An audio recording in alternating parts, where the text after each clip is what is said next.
లింగరాజ్ చెట్టు ఎవరు చూసుంటారు కదా, ఒక చెట్టు ఉంటే చాలండి విత్తనాలు పడి బాగా వస్తుంది. ఇదంతా భృంగరాజు, అదే గుంటగరడాకు.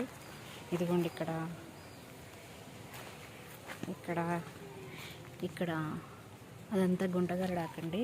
ఇదంతా కనకాంబరం చెట్లండి. ఇవి ఓన్లీ కొమ్మల ద్వారా వచ్చినవేనండి. మా గార్డెన్ నిండా కనకాంబరం చెట్లు బాగుంటాయండి.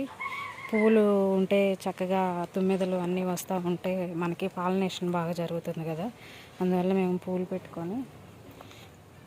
ఇవన్నీ కనకాంబరం చెట్లు.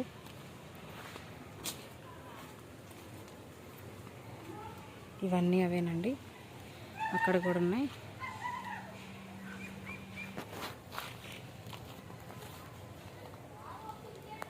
ఈ మా అరటి చెట్లు ఇదిగోండి, ఒకదానికి గెలపడి ఉంది. ఇది రామఫలం చెట్టు, ఇది నిమ్మకాయ చెట్టు. నిమ్మకాయలు ఉన్నాయి చూడండి, పైరుకాపు అంటారు కదా, అవి పడి ఉన్నాయి. నిమ్మకాయలు కూడా ఉన్నాయి.